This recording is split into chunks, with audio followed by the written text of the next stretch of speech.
Je m'appelle Alex et maintenant ça fait 2 ans que je vends Hurtigruten et aussi les expéditions polaires. Le calme ou la sérénité, bateau bien sûr, grandiose ou merveilleux je dirais.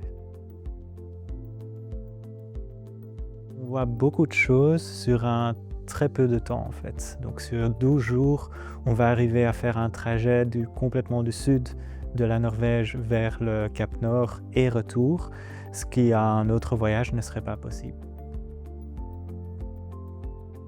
On remarque que les personnes qui sont le plus intéressées par ce genre de voyage sont plutôt d'un certain âge, disons ça. C'est surtout puisque les personnes un peu plus jeunes, donc à ce moment-là je me compte moi-même peut-être un peu dans la vingtaine, la trentaine, on n'arrive pas trop à dépenser notre énergie sur ce bateau, puisque justement c'est un calme sur ce bateau. On arrive à être unifié avec la nature. Donc on remarque que c'est plutôt les 40, 50, 60 et au-dessus de là qui sont plutôt intéressés par ce voyage. On arrive à voir beaucoup de choses qu'on ne verrait pas si on ferait en voiture par exemple, et on voit beaucoup d'impressions en un très peu de temps. En 7 ou 6 jours, on atteint le Cap Nord, donc on est passé des fjords du sud vers les montagnes le long de la côte pour finir aux falaises du Cap Nord et on refait le trajet à l'envers à ce moment-là. Donc en un très peu de temps, on a beaucoup d'impressions et c'est souvent ça qui reste chez les voyageurs. Donc la plus grande faute que la plupart des personnes pensent, c'est qu'ils sont coincés sur le bateau en fait. Vu qu'on fait beaucoup d'arrêts sur 12 jours, on en fait presque 70 au total, certains arrêts sont 5 à 10 minutes, mais d'autres arrêts sont de 2 à 3 à 5 heures. Donc ça donne l'opportunité à ce moment-là, quand on est là plus longtemps, de vraiment descendre du navire et d'aller visiter la ville ou l'environ où on est. Puisque ça c'est souvent quelque chose auquel on pense qu'on est coincé sur ce bateau, or que ce n'est pas vraiment le cas ici. Quelque chose que la plupart des personnes regrettent quand même de ne pas faire sur ce voyage, c'est réserver une excursion. À ce moment-là, je peux regarder vers moi-même. J'ai fait le voyage aussi les 12 jours. J'ai réservé une excursion qui est à ce moment-là le Cap Nord pour aller vraiment jusqu'à ce point un peu mythique.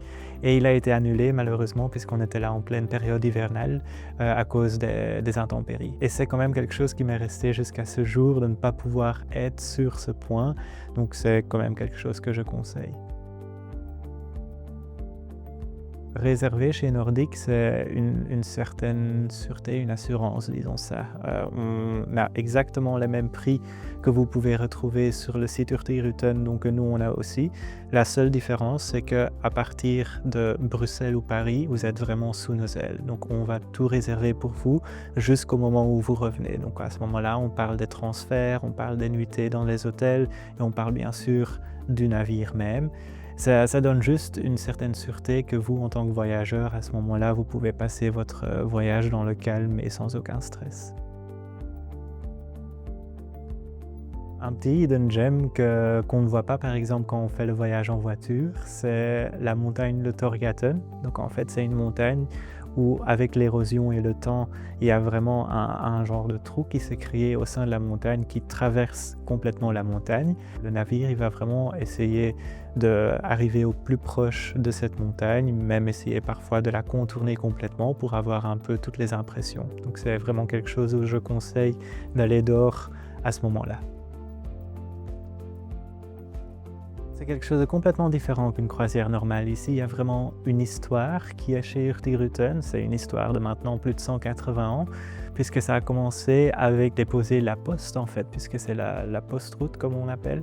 Et jusqu'à ce jour, il y a encore les paquets ou la poste qui est délivrée dans tous ces petits recoins, dans tous ces petites haltes. Et les passagers sont entre guillemets secondaires à ce moment-là. Donc c'est très beau à voir que quelque chose de historique est encore en activité aujourd'hui et c'est bien sûr quelque chose qu'on ne va pas retrouver chez les grands navires. Quelque part complètement au contraire même. La Norvège est devenue très stricte ces dernières années et va encore l'être aussi, surtout pour protéger bien sûr tout ce qui est les fjords. Et donc on remarque que Hurtigruten a bien sûr déjà fait des grands pas pour justement diminuer les grands dangers environnementaux.